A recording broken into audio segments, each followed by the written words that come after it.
రాజుల మొదటి గ్రంథం 11వ అధ్యాయము 38వ వచనాన్ని చదువుకుందాం. రాజుల మొదటి గ్రంథం 11వ అధ్యాయం 38వ వచనం.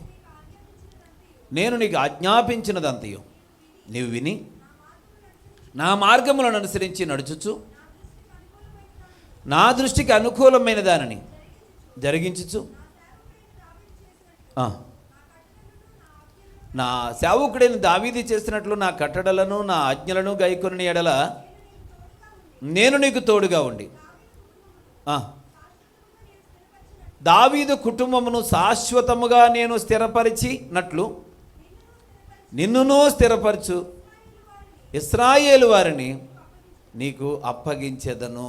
దావీదు కుటుంబమును శాశ్వతముగా స్థిరపరిచినట్లు నేను నిన్ను స్థిరపరుస్తాను. గతించిన దినాలలో నీకున్నటువంటి విశ్వాసం వేరు. ఈ 2024వ సంవత్సరం నీ విశ్వాసాన్ని దేవుడు స్థిరపరిచాడు. నీ ఆర్థిక స్థితిని దేవుడు స్థిరపరిచాడు.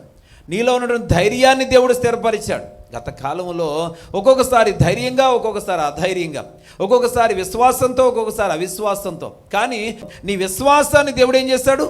స్థిరపరిచాడు.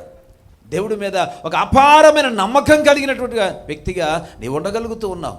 గతించిన దినాల్లో జరుగుతుందో లేదో అనేటువంటి పరిస్థితిలో ఉన్న నీవు ఖచ్చితంగా దేవుడు నాకు జరిగిస్తాడు అనే స్థిరమైన విశ్వాసంతో నువ్వు ఉండగలిగావు. ఆ సంగతి ఒకసారి ఆలోచించి ప్రియ దేవుని బిడ్డలారా, అలాగే మన కుటుంబ పరిస్థితులను దేవుడు స్థిరపరిచాడు.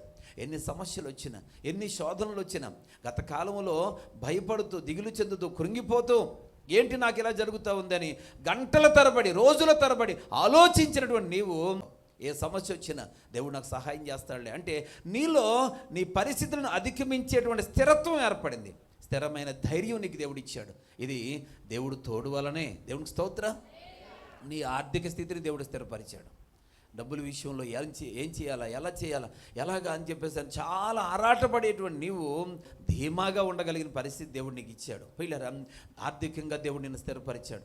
కుటుంబ పరంగా కూడా దేవుడు నిన్ను స్థిరపరిచాడు. గతించిన సంవత్సరాలలో నీ కుటుంబ పరిస్థితి, నీ భార్య భర్తల మధ్యన, తల్లిదండ్రుల బిడ్డల మధ్యన ఉన్నటువంటి ఆ యొక్క ఐక్యత అనేది దెబ్బతిని చాలా భయంకరమైన పరిస్థితిలో నీ కుటుంబం ఉండేది. కానీ నీ కుటుంబంలో దేవుడు ఐక్యతను స్థిరపరుస్తూ వచ్చాడు. భార్య భర్తల మధ్యన, తల్లిదండ్రుల బిడ్డల మధ్యన, అన్నదమ్ముల అక్క చెల్లెల మధ్యన ఒక ఐక్యత అనేది దాన్ని స్థిరపరుస్తూ వచ్చాడు. పిల్లరా, అది కూడా గమనించండి.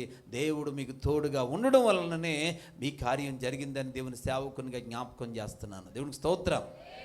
హల్లెలూయా. ప్రియ దేవుని బిడ్డలారా, ఈరోజు దేవుడు మనలను అనేక విషయాలలో స్థిరపరిచాడు.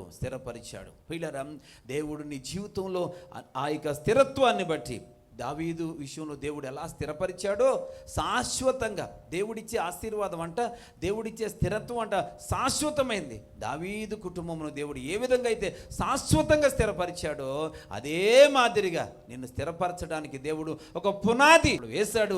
రాబోతున్న దినాలలో అంతకంతకు ఆ స్థిరమైన దాన్ని అభివృద్ధి చేయబోతూ ఉన్నాడు. స్తోత్రం చెప్దామా? హల్లెలూయా. కాబట్టి రెండవదిగా దేవుడు పిల్లరా మనల్ని ఏం చేస్తూ వచ్చాడు? ఎందువలన?